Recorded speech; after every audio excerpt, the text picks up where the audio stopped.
Hobbit, are you there? Yeah. What do you think of the question I posted in chat? No, sorry, I didn't say it. What was that? What is eternal and provides for the origin of everything so that it may have context?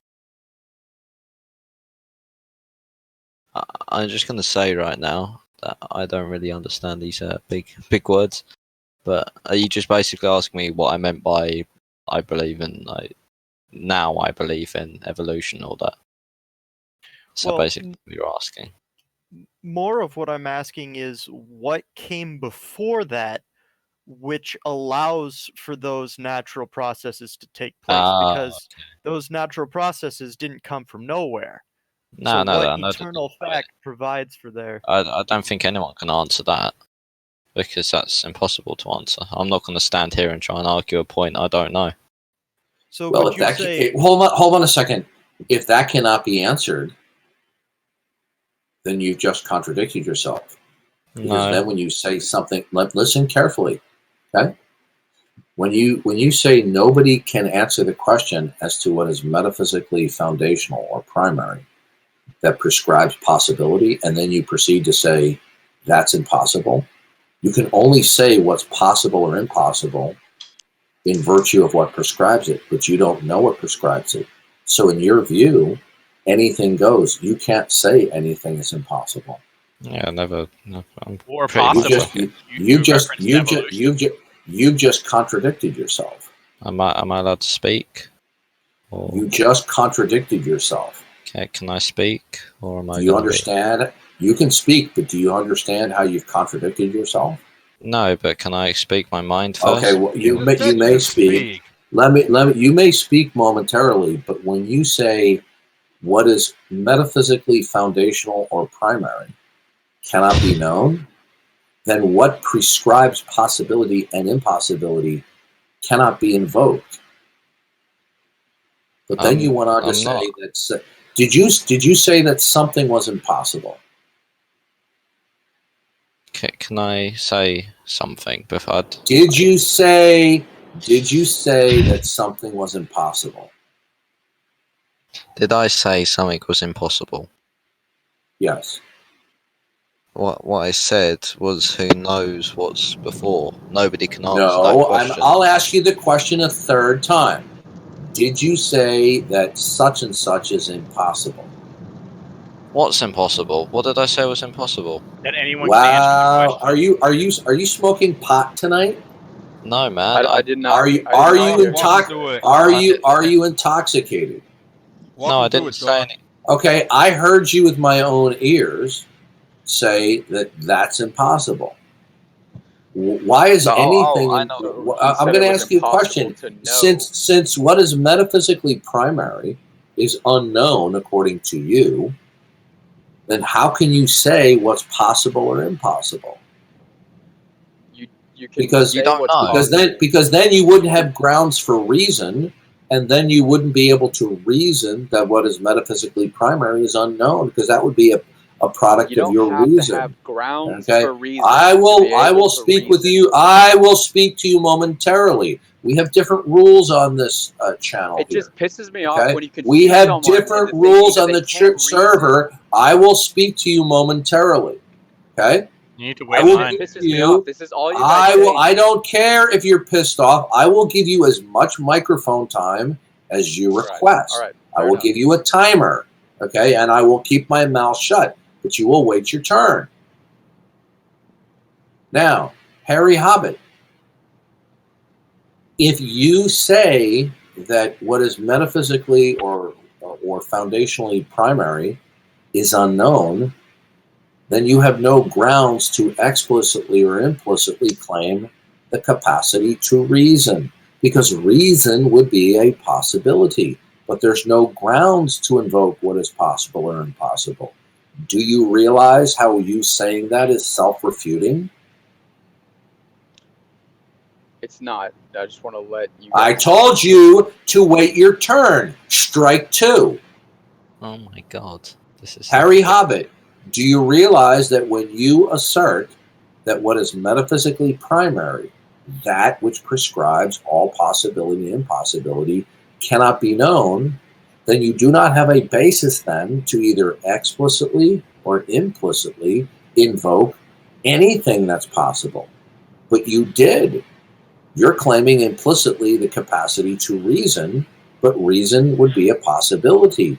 But there's nothing that would prescribe that in your view. There's nothing identifiable in your worldview that prescribes what's possible or impossible, is there? Harry Hobbit, can I jump in? Okay, I set shot. I don't want to have the server. Okay, your server muted. Okay? He wants to be muted. He just wants to. Do you understand how what you have said is a incoherency? Can I answer now, or am I? Do you understand what you said is an incoherency? No answer? Thank you for your time. We're going to move on to the next person. Go ahead, Mr. Smith. Matt, if I offered you toasted bread and get closer to your microphone. If I offered you toast, right? And you saw that the bread was toasted. You said, "Hey, how did you make this toast?" I said, "Oh, I put it in the toaster." Would you then not accept that the bread was toasted unless I could build you a larger toaster that could toast the original fucking toaster? You're looking for something outside of the toaster to justify the fact that we indeed have toast.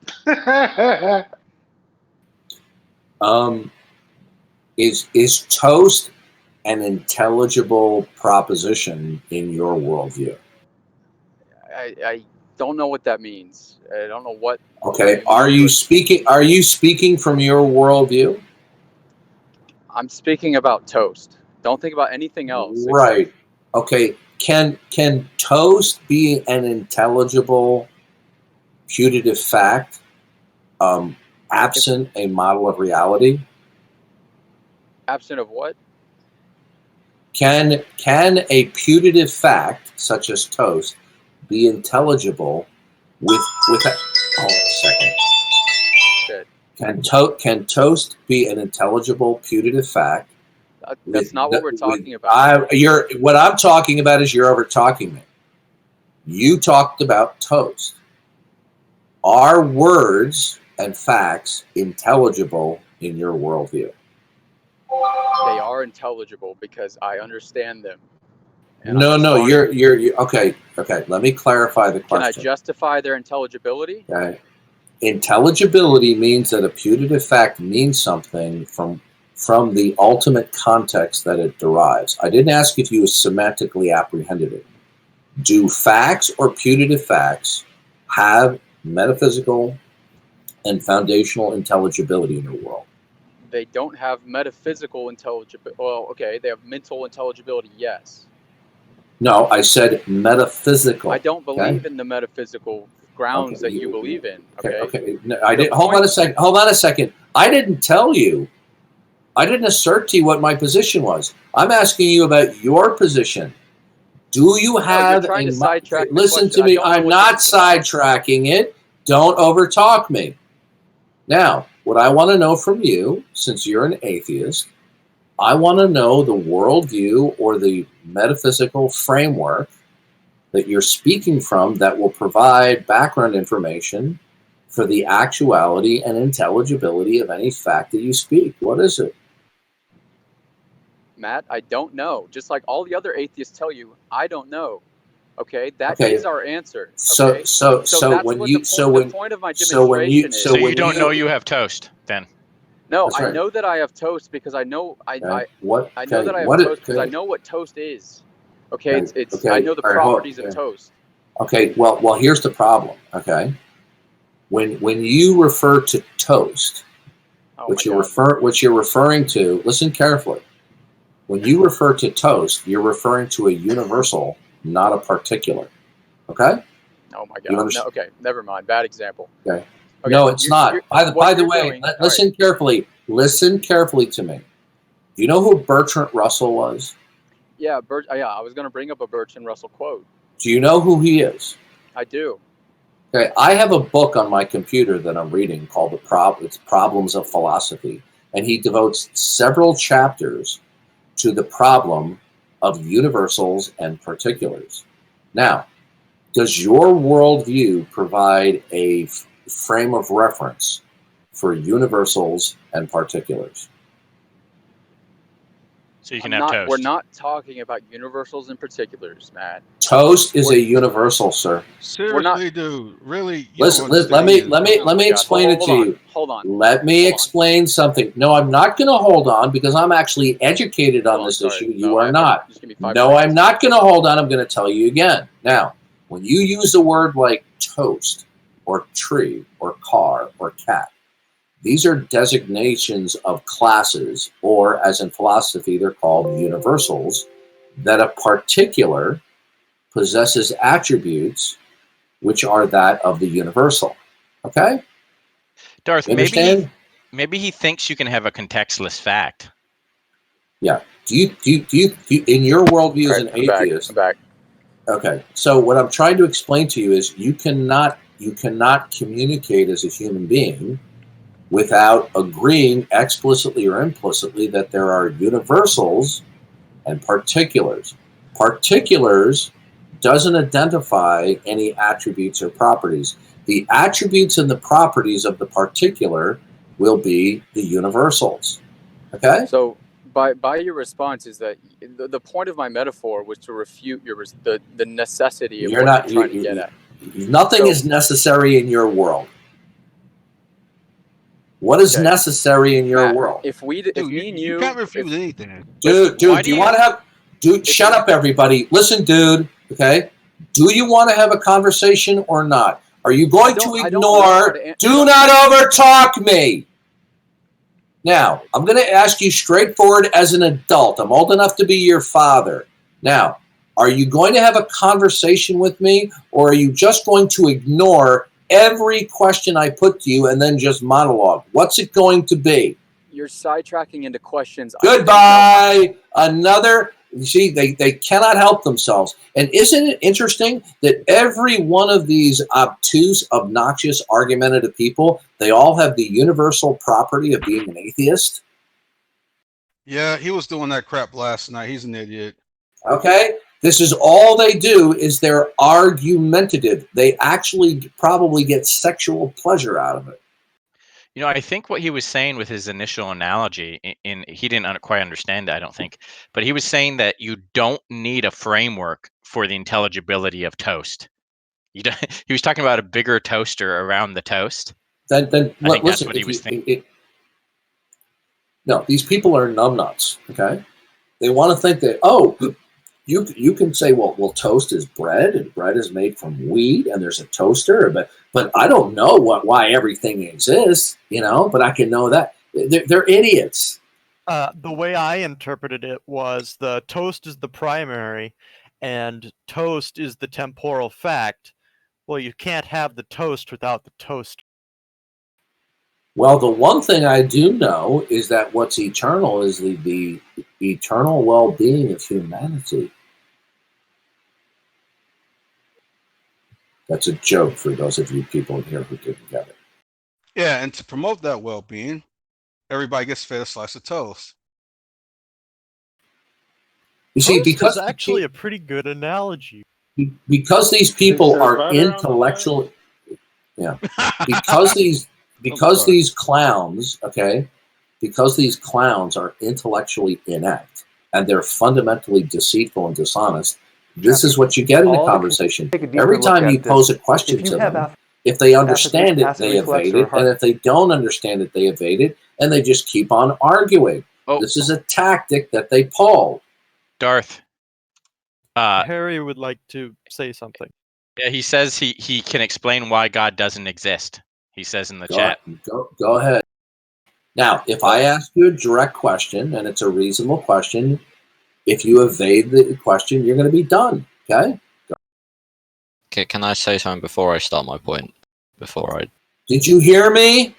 Yeah. Speaking English? Go ahead. Yelling, bro. That's kind I'm of. okay. No, right. I get pissed when I tell people go ahead, and they go, "Can I be heard, please? Can I speak?" No, You know I what should- go ahead means? Why are you acting like a child? I'm okay. Right, I'll just say what I need to say. I'm not gonna go into philosophy over God and that because I'm not educated enough to say that, and I'm gonna speak for a lot of atheist people and a lot of other people who don't believe in God. What I am gonna say is that I was born into a Catholic family. I wasn't. Obviously, you can't be born Catholic. You can't be born Christian. I don't care about Okay. your life story. No, I'm Tell not. me what you believe right now. What I believe right now is that there isn't a God because I don't see any evidence against God or for God, so I can't say, as an agnostic kind of person, I can't say if God does exist or if he doesn't exist. Okay, So Do you realize you just jumped into the spider pit? yeah. I'm just Okay, voicing here's the my problem. opinion. You're not. No, listen to me. Okay, now I want it for you Christians in here. I'm going to give you a little lesson in how to weaponize atheist cliches. Okay, I'm not an atheist. you are. I said I was But you don't. agnostic. Right. Well, that's it. That's an indirect atheist. Okay. Okay. All right. Now, you want to claim as an atheist. Okay. Hold on. You want to claim as an atheist, right? That you're open-minded, that you won't assert that God does or does not exist. Now, you're pretending to be humble and you're insisting that you're not making any sweeping conclusions, right? Are you being humble and not making sweeping conclusion that God does or does not exist? No, I think I'm pretty humble. Yeah. Okay. Are you not making any sweeping conclusions, i.e., God does exist, God does not exist? You're not doing either one of those, right? No, I'm not.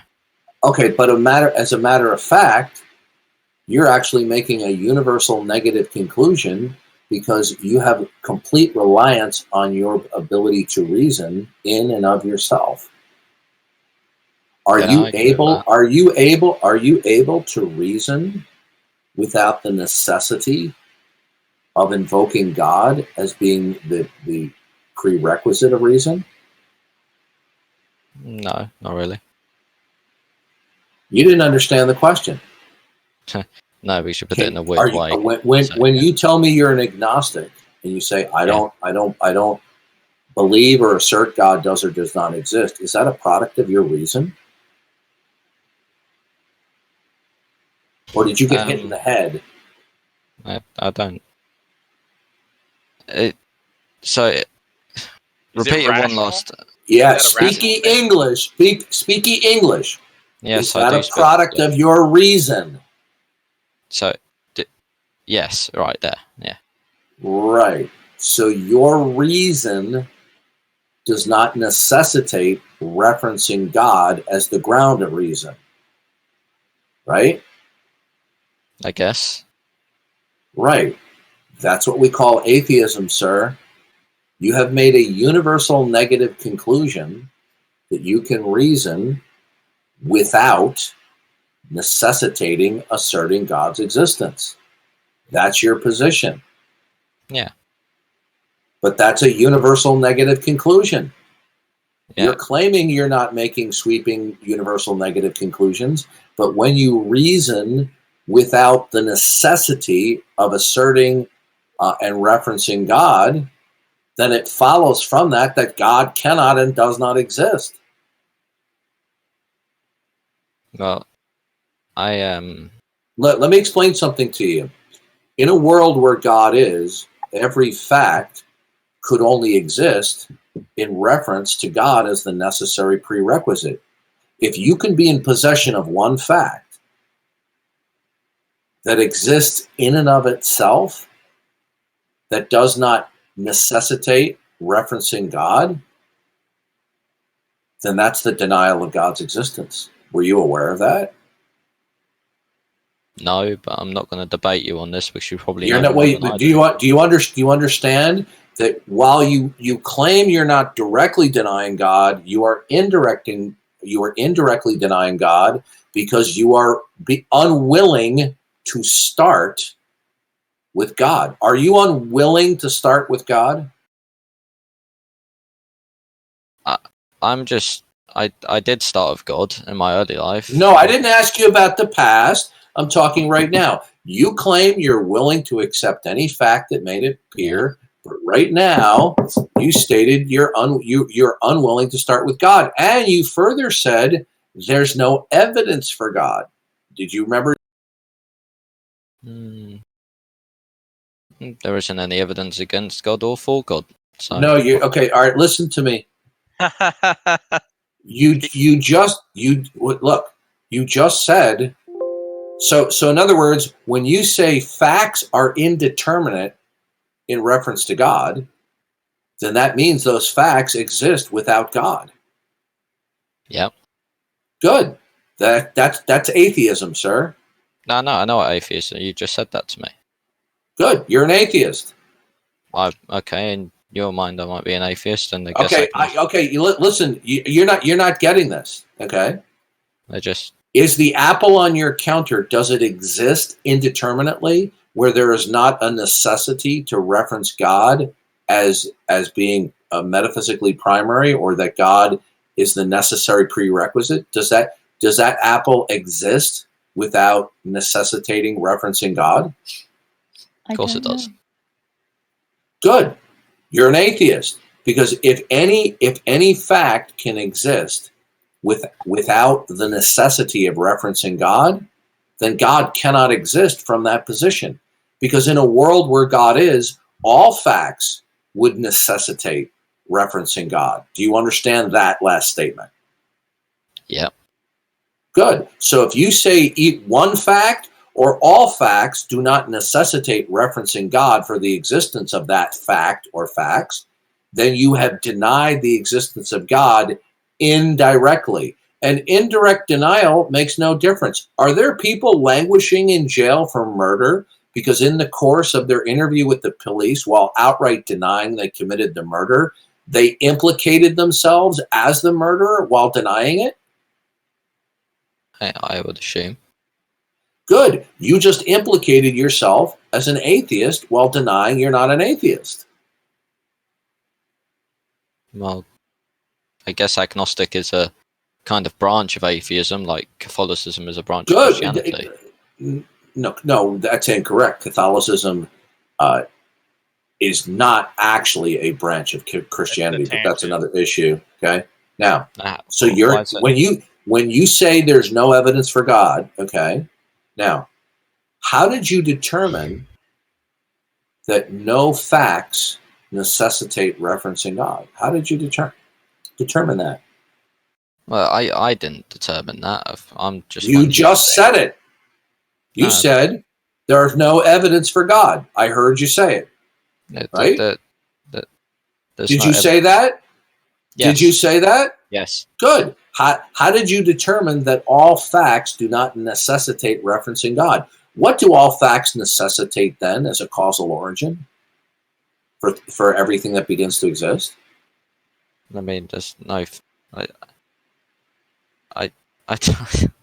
That God would be defined as what is God is defined as what is metaphysically primary. Okay, everything else would be secondary. Okay, if all secondary facts do not necessitate referencing God, that's the same statement as that there's no evidence for God. Now, can you please tell me what all facts do necessitate referencing as a metaphysical primary? What is it? I'm going to answer you right now because I don't know what those fucking words mean. Okay, when we talk about God, okay, I know God is.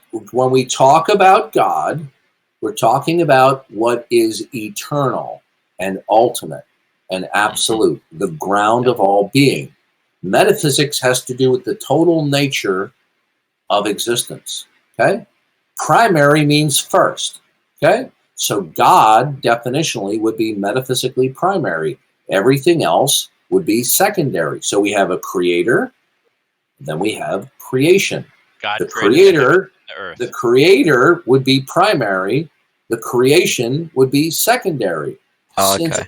Since all facts do not necessitate referencing God, another way of saying that would be to say there's no evidence for God. Okay, God need not be stipulated for the viability and actuality of facts. So could you tell me what is it that is metaphysically primary that's not God, which is the basis of all facts? What is it? Well, I don't know that. You can't. If you don't know that, then how did you rule God out? I don't rule God out. That's what an agnostic You did rule God out because you said nothing necessitates referencing God. No, I said there's no reason for me not to believe in God. No, okay, listen to me. You said nothing is evidence for God. Evidence for things stands in causal. Do not overtalk while I'm talking, or you will be server muted, warrior. Okay. You told me nothing constitutes evidence for God. This is what you said. Mm. Now, how did you determine that? How did I determine that nothing constitutes God, basically? No. Are you having a difficult time listening? No, you're just using Good. weird. How did you determine that all the facts in the world do not necessitate God? How did you determine that? That's just something I've heard from other people. There you go. I'll say it like that. So you didn't determine it then? I didn't know. As a human, as a lot of humans have, including me. How did they determine that? You ask them. Well, you believe what they say. I do believe what they say because why? Well, there's a lot of people on this world that say the Earth is flat. Why don't you believe them? Why don't I believe them? Because that's proven wrong. Yeah, some people Was it proven? The people who told you that all facts do not necessitate God, did they prove that? Well, no, because stuff like the theory of evolution. Oh, wait a minute. Listen, dude, do you have any idea? Do you have any self-awareness of how stupid you sound? Do you Are you not? Listen, I'm actually helping you, even though I sound harsh. Are you not self-aware of how you sound like a babbling 14-year-old? I mean, I can sound like a babbling 14-year-old. You keep on saying there's no evidence for God. Then when I ask you to give an account of it, you go, "Oh, I just heard people say that." Did they prove it to you? No. Good. Then why do you believe it? Why do I believe it? Yeah, listen to me. Don't give me this bull crap. That's not the reason. You've made a determination yourself. Okay. Okay. Do you have a phone in front of you? Yep. Good. Put it in your hand right now. Yep. Is that evidence for God? No, it's an evidence for a phone in my hand. Good. How did you determine that phone does not stand in causal relations with God as the metaphysical primary? How did you determine that? Because the phone's not God. Okay, we're done with you. You're retarded. In causal relations. You're fundamentally retarded. Muted. Well, absolutely mentally retarded. Well, think about it, Darth. He may not be very good philosophically, but at least he wasn't being like over the top. Wait a minute, Tonlock. He says nothing is evidence for God. Okay? Oh, so in order for something to be evidence of God, it would have to be God? How dumb is that? It is dumb. I mean, this is what we would expect out of a dumb 12-year-old.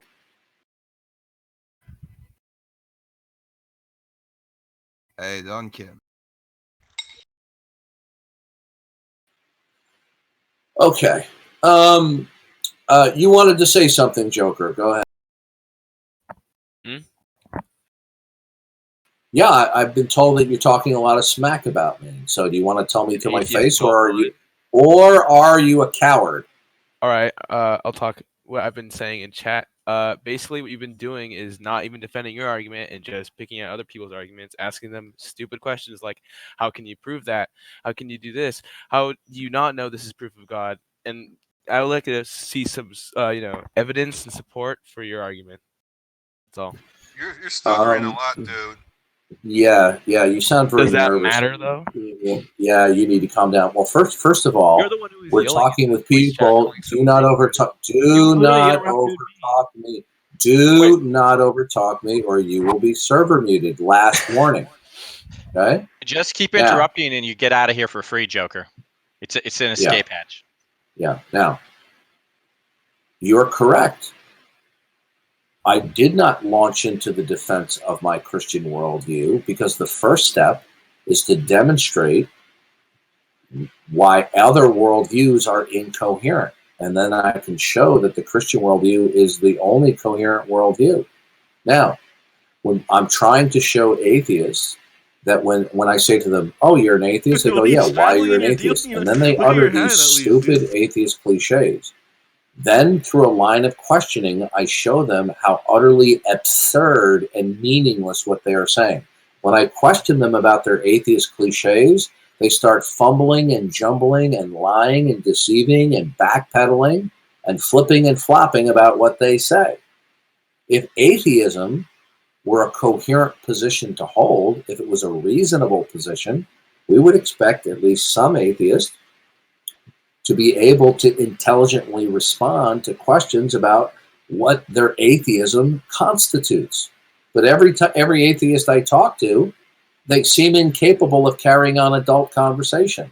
Now, you want the proof for the Christian God? I'll give it to you right now. No, okay, Mr. Smarty Pants. If you have the proof of the Christian God is that all facts, see how much better you feel. All, you'll feel wonderful all because the valve will start closing on the top, and the stomach, the acid will start regurgitating up through the valve. So it's good for GERD, acid, and the reflux, eternal and is personal because I'm as you personal. age, especially that's called natural revelation. God has revealed himself through all facts. All facts indicate a metaphysical primary, which is eternal. And that metaphysical primary would have to be personal because I'm personal. Otherwise, you'd be making a counterclaim that the impersonal, in terms of what is metaphysically primary, would beget the impersonal. Personalism is begotten from in. Yeah. What the impersonal would beget the impersonal. That would be incoherent. It wouldn't be defendable. Okay? Step number 2. That God, who is eternal, has communicated with various individuals throughout the course of human history. He has communicated to them objectively, and through his providence and sovereignty, he has recorded down those occurrences without error, without fail, and it has been collated into what is the Bible. The content from Genesis to Revelation, once one reads it, is self-authenticating and self-attesting. It cannot be denied. It cannot be refuted. Now, if somebody retains autonomous reasoning, in other words, their reason is not in submission to the mind of God and how he reveals it, then they will be blinded to the self-attestation of the Christian scriptures. But then the question comes is, how is their autonomous reasoning self-attesting and self-verifying? Okay? Once you reject the revelation of God, the natural revelation and the special revelation in the Bible, okay, then you will have no worldview, no frame of reference to speak about any possibility or impossibility or to declare what can be or cannot be. Okay? So the proof of the Christian God is without him, you can prove nothing. So you either have to bend the knee to Jesus Christ, accept him as your Lord and Savior, his self-attesting Christian scriptures, or you can sit there in silence. And if you open up your mouth, anything you say can and will be used against you. And I will ask you to provide intelligibility from your worldview, which will be a contradiction to the Christian worldview. The proof of the Christian worldview is that the denial of it is impossible. Now, do you accept what I just said? Okay. So, I have a question about Do you accept what I just said? No.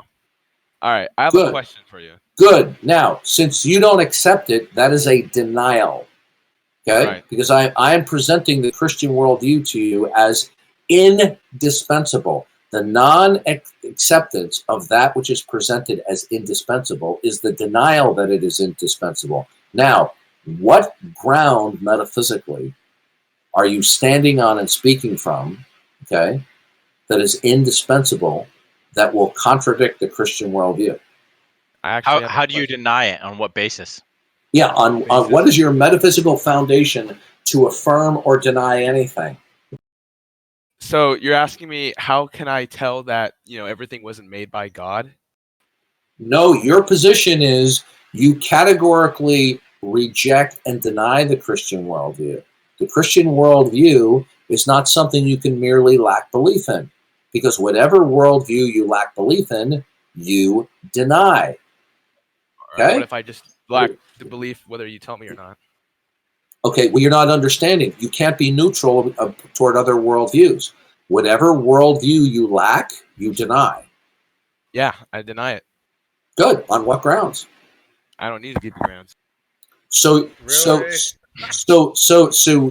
worldview, which is a negation of the Christian worldview, is arbitrary? So can you prove anything was made by God? I asked you I just did. All right, ask the question again. Yeah, your position is not a mere non-acceptance. When you do not accept the Christian worldview, or any worldview for that matter, you deny it.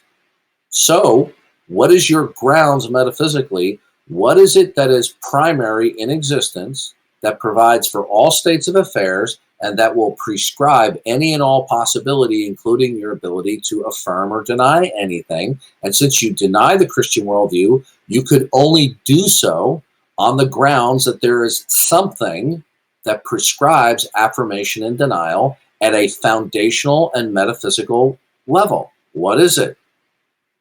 My brain. Your brain is not the reason why the moon exists. The moon exists because an asteroid hit the Earth, and then the whole shit went to the outside of the Earth, and then formed into a ball. Yeah, those are approximate explanations. They're not ultimate. Those are secondary things. I'm asking you. Listen to me carefully, numbnuts. You interrupted me, so I mean. Numbnuts.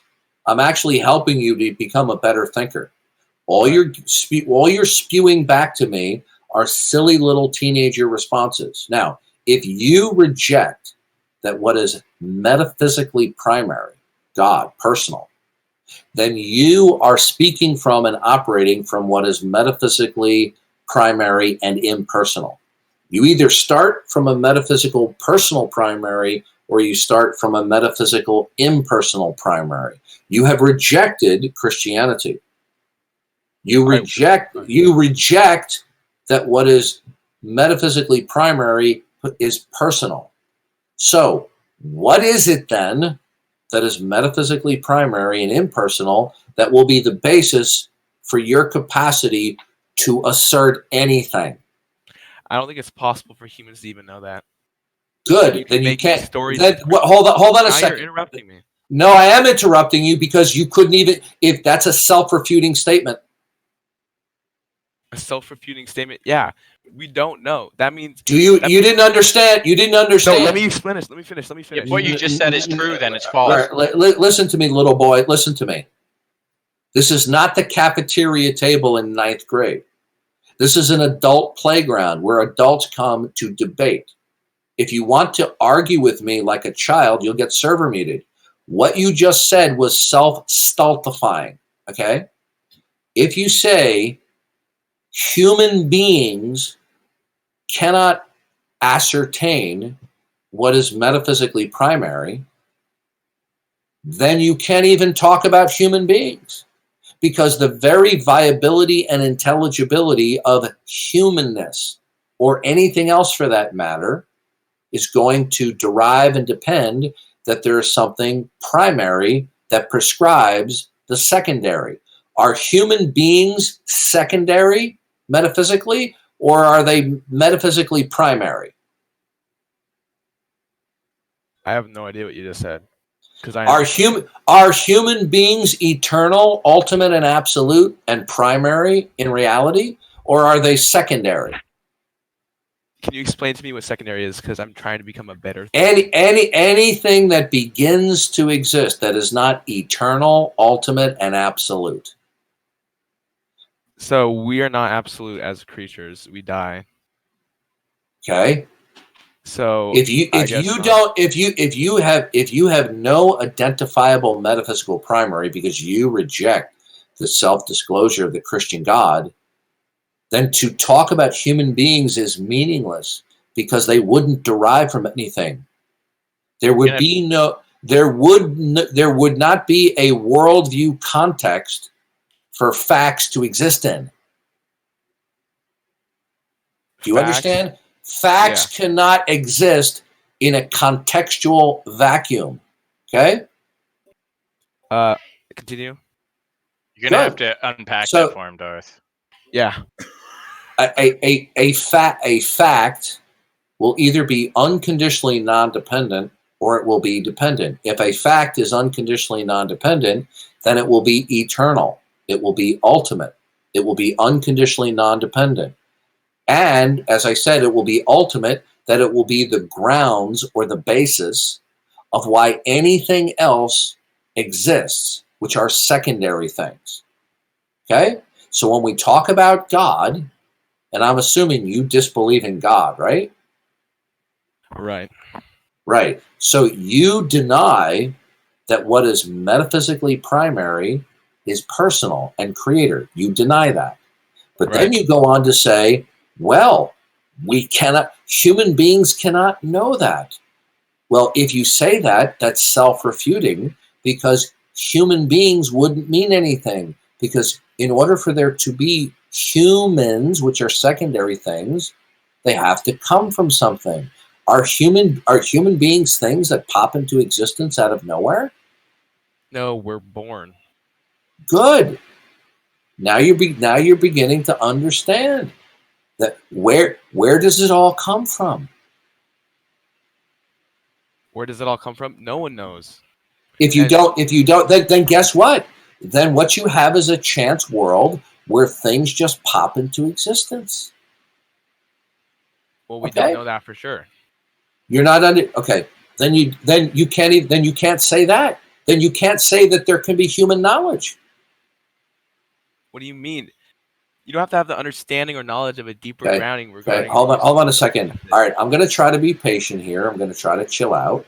Okay. Take a chill pill, Darth. Yeah. How old are you? I'm 17. Okay. I thought you were going to say 14. Okay. You see, a fact, if it is not ultimate, cannot provide for its own meaning and intelligibility. Its factness and its intelligibility is derived. Okay? Okay. Now, if I called my local police station, okay? Listen, I'm going to play something for you, okay? And it's a funny clip. Give me a second. Okay? And here's a man is giving a contextless fact. And I want you to tell me what the human beings who are listening to him, what their conclusion is, okay? You ready? Listen. Okay. Here it comes. This is a contextless fact. All right.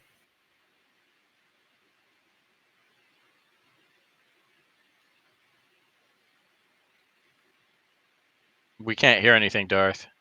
You can't hear it. Hold on a second. No. And by the way, he does provide some context in that clip. So. Well, this is just for humor. Okay, let me just see. I don't know why you can't hear it. You should be able to. Oh, how about now? No. Can you hear it? No. I don't know why it's not working. This is like ridiculous.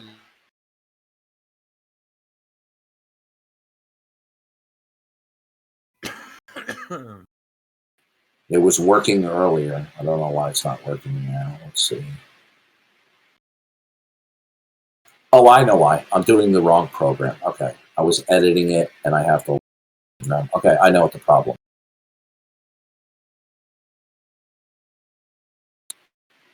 Yeah, this is just for humor to illustrate why you can't have contextless facts, okay? All right, tell me if you don't hear it.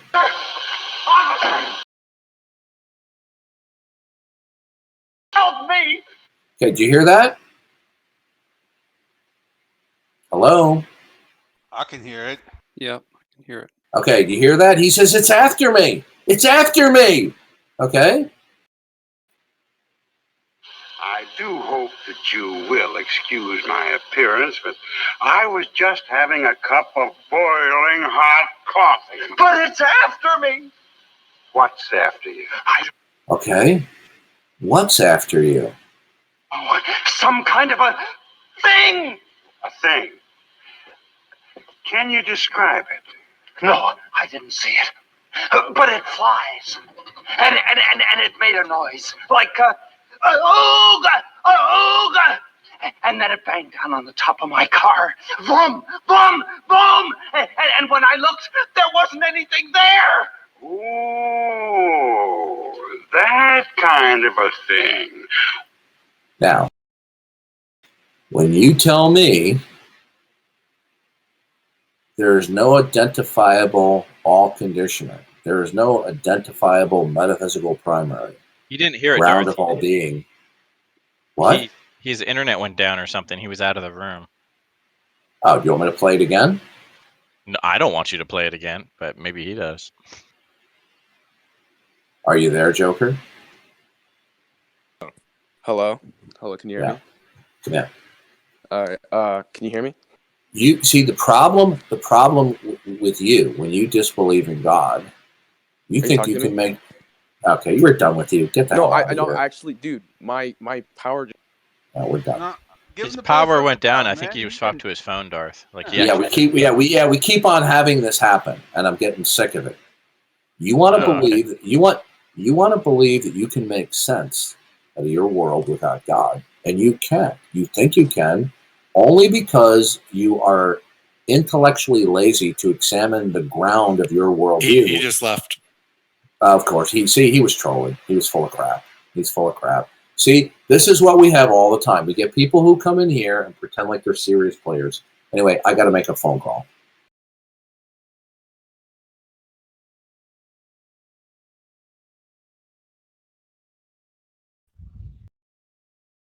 Well, I mean, I just had to assume that this power might have actually went down for real, but if that was just the stall tactic, then that's something else.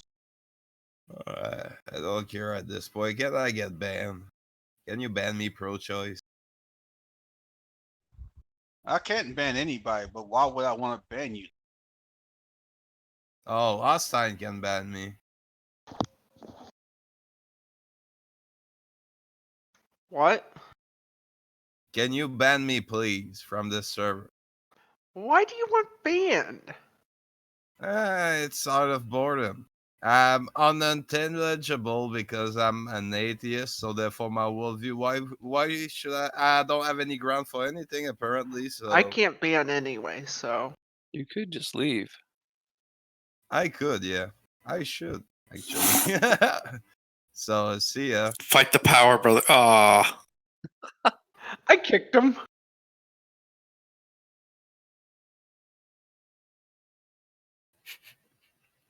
He'll be back. That's too bad because I actually liked him.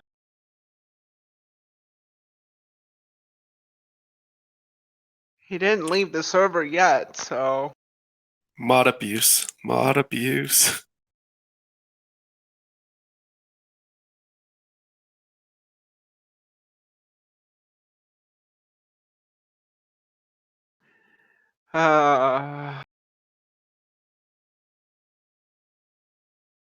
how was Darth tonight, by the way? More charitable than usual. Darth being Darth. Darth being Darth as usual. What's going on? Pretty much. Pretty entertaining, as usual. What happened? Just a bunch of dumb atheists as usual. Being dishonest in a varying degree of ways. I am never doing that again. What'd you do? I just drank like 5 liters of water throughout the whole day. That's too much. I know how that. I know how that feels. I've done it before. It's not. It's not. Honstein, you can die from overhydration. Did you know that? I know. Yeah, just make sure you don't do that shit. Have you went to the bathroom like 200 times today? Yeah. Like piss every like few hours or something like. Biden can finish Bernie in Michigan. Well, everybody's leaving because Darth left. Sir. He said he had to take a phone call.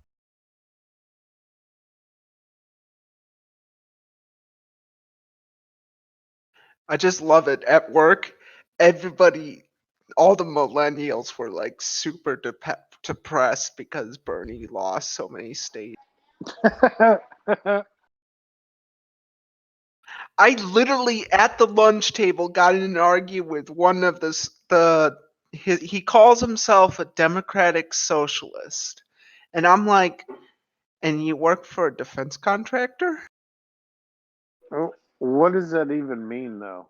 They put Democrat in front of socialist as though it means. I don't know. Maybe it's they're for democracy. They're not for authoritarianism. Maybe it's code for National Socialist. No. Yeah, there's definitely a difference between democratic socialism and like tanky socialism. But I know, I was just memeing. Oh, okay. No, but I'm saying that the guy was like, I got an argument with him and I broke down in tears, and my bosses were there, like my 2 managers were like there, and they were like, why are you breaking down in tears? And I was like, do you realize that pretty much in order to pay for free education and free healthcare, you have to like completely almost get rid of all of the military? That's not true. Okay, dude. Well, why would you say that? Yeah, so I guess Joker sent me a picture. He wasn't trying to leave. There's just a fire on his front lawn. So he had to run away. He had to run out to deal with it. No. So I was biking back from work today, this evening, and I kid you not, someone slammed their car straight into the telephone pole, and all the airbags deploy. And I'm like, I'm like biking past this crash, and I'm like, how the fuck did that happen? Andrew Yang is making a big announcement tomorrow on The View. Oh, great. He's been approached by multiple campaigns. That would be funny if he's like becoming like the vice president ticket for Sanders. Okay, I would take the freedom dividend over Medicaid for all any day of the week. The freedom dividend would cost us like $3 trillion a year deficit. That's how much we pay into Medicaid and Medicare and Social Security. 3 trillion? Yes. That's not even close.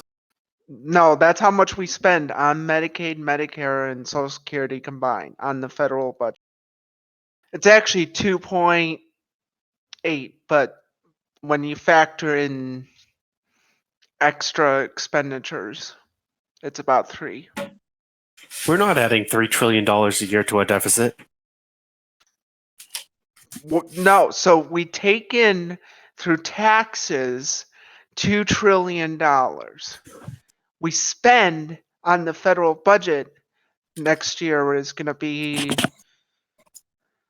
think, 3.5 trillion. I have to look it up. Somewhere around Jesus, there. that's a lot. Yeah, we spend a lot on Medicaid and Medicare, and that numbers is going to keep climbing because of the seniors and the baby boomers retire. Like today, we just had a 27-year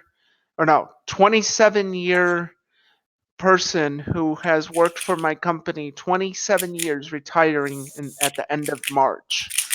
Like, that's a lot of money that needs to be paid out in pension and Social Security. So Andrew Wayne's plan is to get rid of Medicaid and Medicare and Social Security all together and just give you the $1,000 per month. That's a horrible idea. Actually, there's economic reason behind that. Actually, it would actually cause economic boost to the economy that would last roughly 20 to 30 years. Why would it boost the economy when they're getting the same amount, but just by another means? Because you're not removing money from the government, or you're not removing directly money from the economy. You're just redistributing equally amongst the people. Not Well, what do you mean? I mean, haphazard. in one way you do it through Social Security, you redistribute. In one way you do it through UBI. What's the difference? It's about the proportions. So Social Security, no one, the only people who truly drain the Social Security funds are the retirees. By doing this system, it's equally being drained across the country proportion. It's I don't know all about that. drained together. What? I just Now, I'm more in favor of a marketplace, a health marketplace, and if you have no income, you just go on Medicaid, but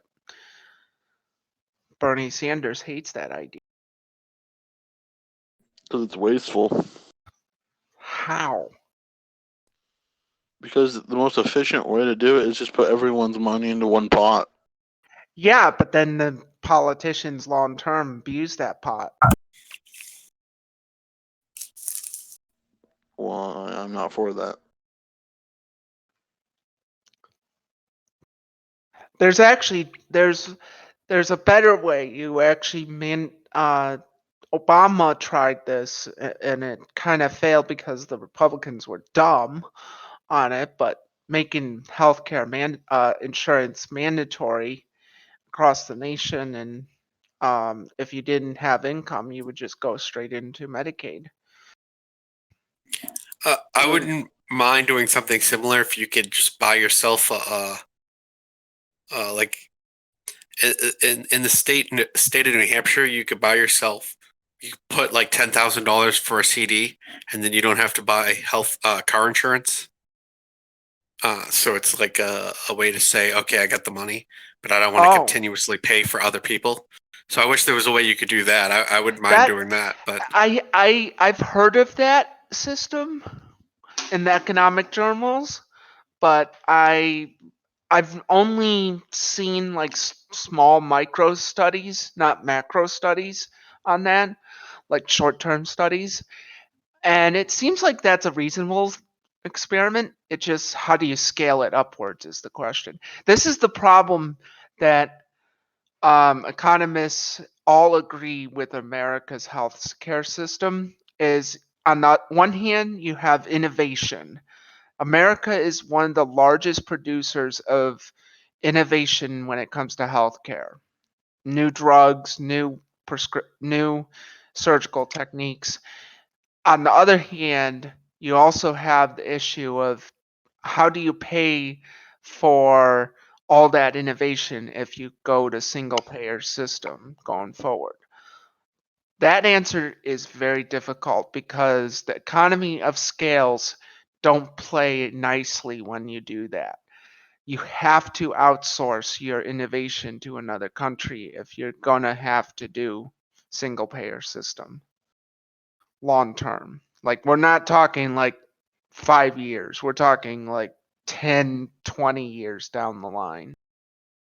And it has to be a gradual shift. It can't be, and this is the thing about Europe, is they didn't jump onto single payer healthcare system straight off. They gradually went on to it. And technically the United States used to have a single payer system. But then what happened is there was a split in the way that they did it. And then that split led to the corporatization of the insurance markets.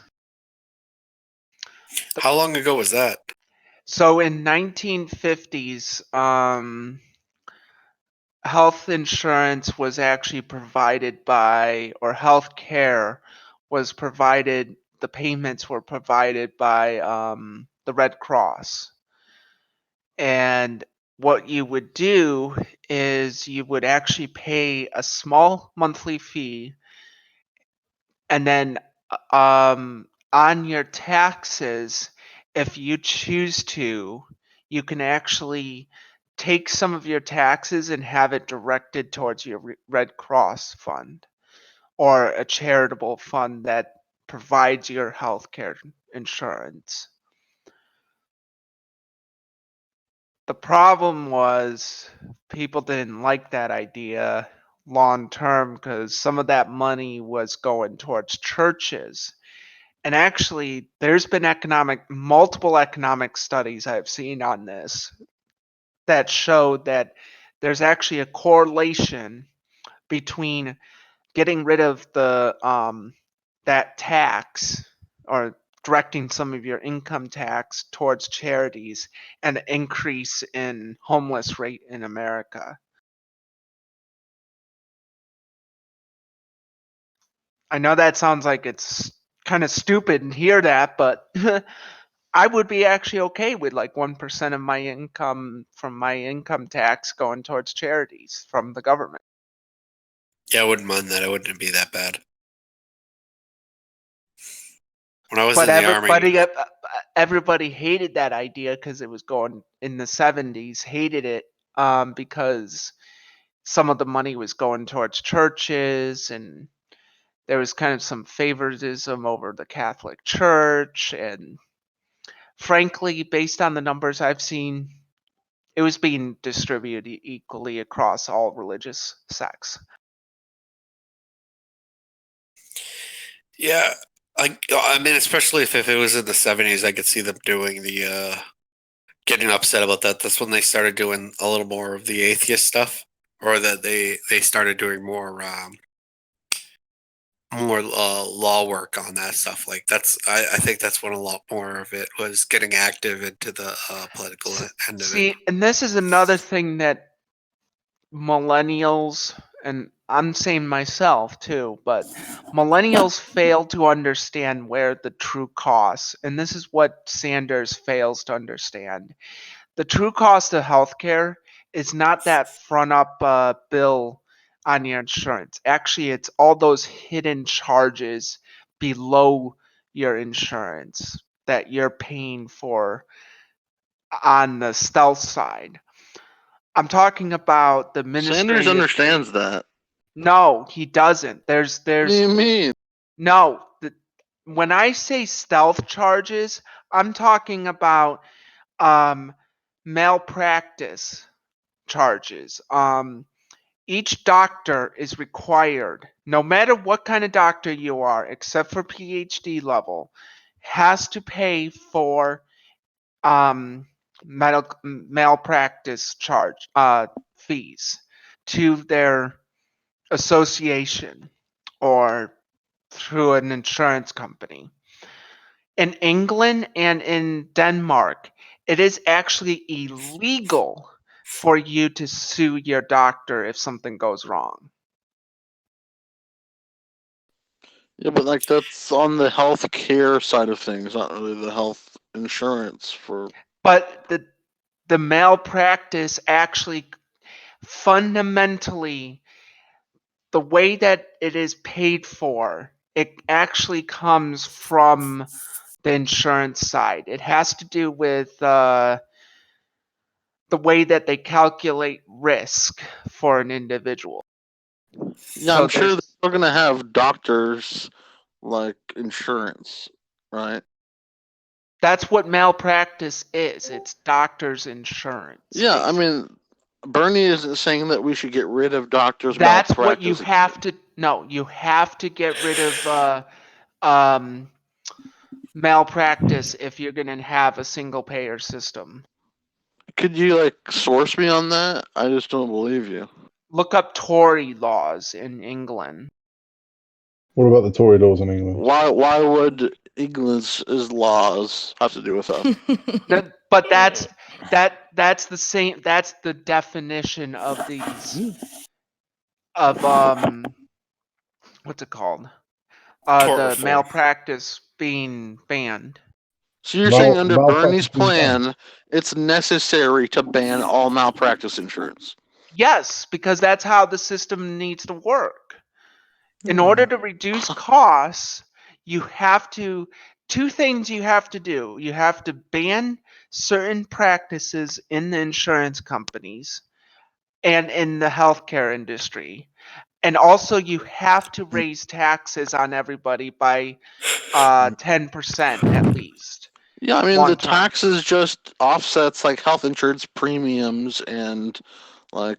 Yes, but then you run into issues called risk. Let's be honest here. We can use our taxes to pay for healthcare or go to Mars. Which one are we going to do? Mars. Healthcare. Mars. No, so that's off topic. Can we get back on topic? So the problem that you're forgetting here is when you calculate supply and demand on the PhD side, not on the high school mathematics side, it is very dynamic system. And fundamentally, you do need to raise taxes in the at the beginning, but what happens is there's a predictive part that you have to play in account, and government is unable to predict prices more than about 5 years out. When you get more than 5 years out, it becomes very, very hard to predict prices and the supply and demand chains. And that's why when the Federal Reserve pulled the emergency trigger to cut rates, because what's happening is the stock market's saying, hey, 6 months down the line, we're going to potentially have a slowdown in growth because of the coronavirus. Everything moves in a 6-month period, whereas the government wants to predict in 6 months, but they can't because there's the tier 1 suppliers and then there's the tier 2 suppliers. I just don't get what the government has to predict at all. They have to predict the risk of individuals getting hurt. And that's a very And don't European countries do that all the time? They skirt around this number. They kind of ignore it. And this is why Europe is going to start falling apart economically. You can already see it with some of the countries like Germany have gone to negative interest rates. That is the first telltale sign that they're in big trouble. Negative interest rates? It's when they pay you to spend money. Yeah, that's weird. To borrow, yeah.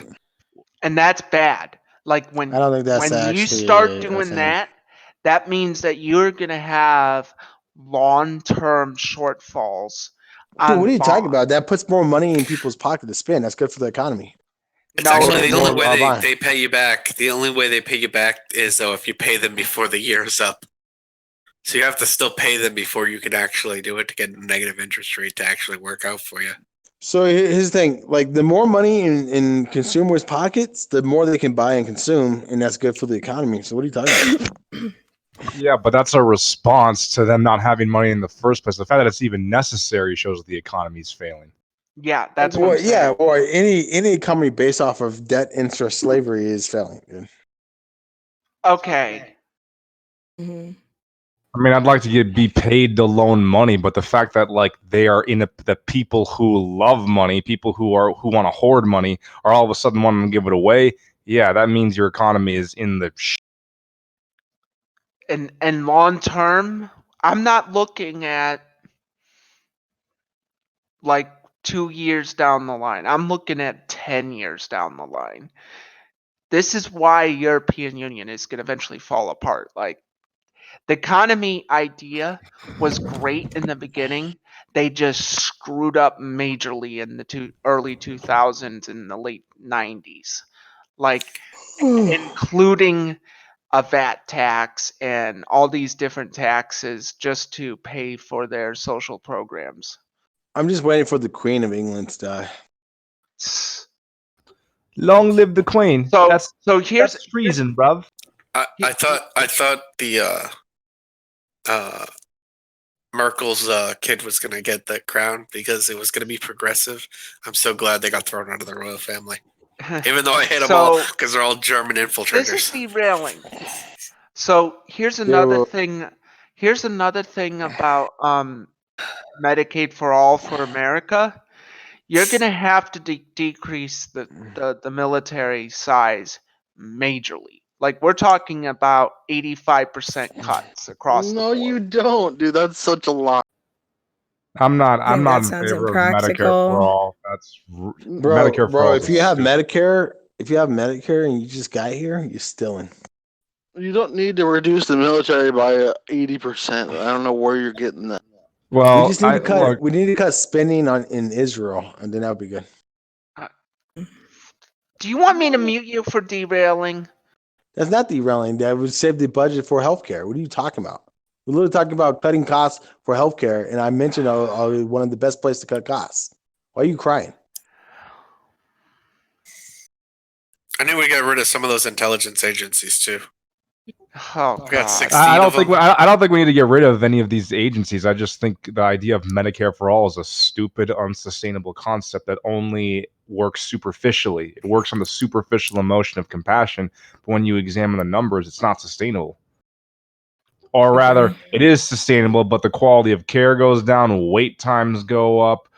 You got to wait. Like in the United, my mom's a perfect example. She had to get a heart stent. In the United States, she will not leave this country because if she needs a heart stent, it only takes her 90 minutes to get one in the United States. In the United Kingdom, it would take her 54 days. So yeah, Medicare for all or like socialized healthcare, whatever you want to call it, like sounds good on the surface. Practically, no. Well, that's because I think the reality is to... the organizations usually in charge of running those services, usually it doesn't seem like the amount of money spent on the services, the quality of services themselves are up to par. Are you talking about in the private sector, or are you talking about like in the UK, or are you talking just in general? Private, in the private sector. Everyone has to ration healthcare based on some principle. It's either we're going to ration... You know how they ration it? Whoa! Yeah, whoa. but the thing is, on a practical level, like when it comes to our human services, like there's no checks in place. People are either going to ration care based upon who can pay for it, or people are going to ration care based upon who needs it the most. So they don't do it that way in Europe. They literally put you in wait list. Yeah, but like in the United States, the way I look at it, we already have a system, a healthcare system that's affordable for the poor. It's called Medicaid. So my problem with universal healthcare is that they take away the choice of being able to pick private insurance. Yeah. Is that a choice you really love? Do you love dealing with insurance companies? Yes, because I get a higher quality care. I get there's a reason why United States people come to our country for medical care. Like if you want to go, if you have a serious illness, if you have a serious problem and you are serious about getting that problem solved, you go to the United States for a reason. That's because you have the money to pay. Yeah, it's because we have the money. Rich that come. Well, okay, but the money buys better drugs. The money buys higher quality doctors. It buys What a if more you don't have money? streamlined process. So here's another thing that you're forgetting to understand is when insurance companies decide the prices, it's not one off like an algebra equation. It's multiple equations in play. Like you have to look at people's ages, you have to look at what their lifestyle is, you have to look at a bunch of factors in play, especially when it comes to treating people. Like cancer, let's take cancer for example, or let's take prostate cancer because that's what my dad had. The whole entire treatment before insurance kicked in was about $50,000. After insurance, it was about $500 to $700 roughly. And that's because there's a high demand for that particular procedure. And in Europe, the problem in Europe fundamentally on the healthcare side. I don't mean to interrupt you, Hansi, Sorry. but I just want to be sure I understand you. So you're saying just so I understand, you're saying that your father only paid $400 to $700? About $700, yeah. Okay. Thank you. So in Europe, doctors don't really get to choose. The only doctors in Europe get to choose how to diagnose and treat their patients is the general practitioners. The specialized doctors are bound to a set of rules established by the government. Yeah, that's exactly what I want to avoid. That's why I didn't vote for Bernie at all, or any of the Democratic candidates in the election. I'm voting for Trump. So there's a real quick way that and I already have it, but anyone can get socialized medicine. If you join the military right now, you will get all the health medicine you want inside, and then after you get socialized medicine. And when you get out, it's called the VA, right? And when you get out, you're never going to want to go to the fucking VA because the VA will kill you. Yeah, it's a nightmare. Well, the VA actually has fairly high approval ratings from its members. Right. Are you kidding? I never hear anybody say anything good about the VA. It's Every veteran talks about the VA like it's the spawn of Satan. I've never heard of one veteran say something good about it. I had my best friend in college who fought in Iraq, and he had a fuck ton of shrapnel in his back. He was on a wait list for 3 years to get that shrapnel removed. Are you kidding? I'm not kidding you. Because they had to bring in a specialized doctor from the private sector. In order to do that, they have to give him security clearance first off. So he was walking around with shrapnel for 3 years. Pretty much. How was he? Wait a minute. Was it just like it was embedded in his muscle? But yeah. Oh, okay. I guess that kind of makes it believable. That's insane to me. It was so they removed the majority of the shrapnel and when he was in Iraq at the casualty tent, but there was some shrapnel still left there that they couldn't remove because it was too dangerous to remove. So, and they tried to do it in Germany, he told me, but then they couldn't do it there. So then they just kind of did some things to the muscle to bury it in the muscle. So later on, bury it in the muscle. Wow.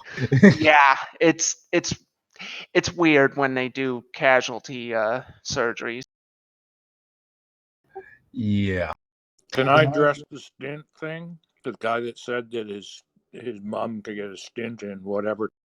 Yeah, Yeah, that go was ahead. me. Go ahead, man. Yeah, if you have to get that pre-approved from the insurance company unless you pay for it yourself? I don't know. You do. You have to get it pre-approved. It's not that simple. And Okay. that pre-approval process could take a while because you have to then go to various doctors and have it said, yeah, she needs the stint. Because here in Canada, if you need a stint, there is no pre-approval. If the doctor Actually, says wait a you minute. need this damn thing now, you need it. If you don't need it now, yes, you'll have to Well, wait. I have a problem with what you're saying because when my mom had a heart attack, they put in the stint that day, instantly. Yeah, there was do that here too in Canada. Yeah, Okay. there's a difference between emergency and stuff. And yeah, no, My father. I'm more I concerned. Can I finish? Because I'm Sorry. going to let you guys babble. My father had a bypass. They did it right away, no problems. He had colon cancer, whatever. They took care of that right away, no problems. I know two people who had hips replaced. Yes, they had to wait, but the thing with hips is they have to design them for the person, and it takes a while to get it all set up. And you're supposed to wait with your hip anyways. It's like a schedule. Hips are things that do wear out, and you have to time them so you don't end up needing a new hip because they do wear out. See, so late in your life that you'll die. But anyway, so I know lots of people who've had serious illnesses in Canada didn't have to wait. The people who have to wait is when it's not serious, and I have no issue waiting if someone's going to die. So here's the thing, Boris. So that is, I agree with you on that. The problem is I have a hip replacement. So, and this is what my doctors told me. Because of my condition, this is my problem with like this whole Medicaid for all. There's a loss of quality of life for people who have to wait. Like for me, after I got my hip replacement, my whole entire life changed. I got off of painkillers, I got off all this stuff. Going forward, if we have Medicaid for all, I'm kind of worried that the doctors are going to look at me and say, hey, this guy's 40 years old, his hip is starting to fail. He has to wait now because the government requires him to wait. That's what I'm scared of. I'm scared of the fact that the government's going to tell doctors to tell their patients to just wait. That doesn't happen in Canada. The reason why you wait for your hip and everything, there's many reasons for it, because you have to time your hips properly. And then you get, then when you can't handle the pain anymore and the pain meds aren't good enough, then you put in for a new hip. You get put on a waiting list, and that you're going to be put on a waiting list. It's not like it's all of a sudden it's a surprise to you, but most of the time the waiting list, you get in like half the time it normally takes. Because somebody else drops out or whatever, or somebody dies or whatever happens. So where do government doesn't decide these things at all. Well, then how do you explain countries like in the United Kingdom where they have like all these other countries with more socialized healthcare? They have like four times the wait time. One moment. I have a question for Boris. So who manufactures the hip replacements? Like, where do they come from? They come from the makers of the hips. Yeah, but where? So like what country? What does that got to do with anything? I don't understand why that's important. I don't know where they come from. Why is that important? If I'll bet you they come from America. Majority of medical supplies comes from America. So if we start like basically when you talk about socializing medicine, what you're doing is you have to seize the means of production in the end. And that's not true. That's not true at all. I don't know what you're talking about. In Canada, there's tons of things that are made in Canada or bought overseas and from the U.S. as well. You don't seize the means of production. I mean, we even have drug I'm talking manufacturers. about the warehouse side. I'm talking about the supply chain they have to seize. Why?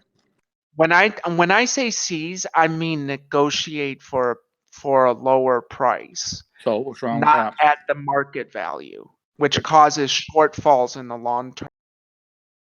Insurance companies already do that in the U.S. Not so they negotiate at the market price, which doesn't cause shortfalls. Where in England and Europe and potentially Canada, the government actually negotiates the prices lower than the market. And what happens in the long term with that is you have shortfalls on basically. Sure, but that doesn't. In the case of Canada, which is a single payer system, you can call it socialized medicine. It's really not.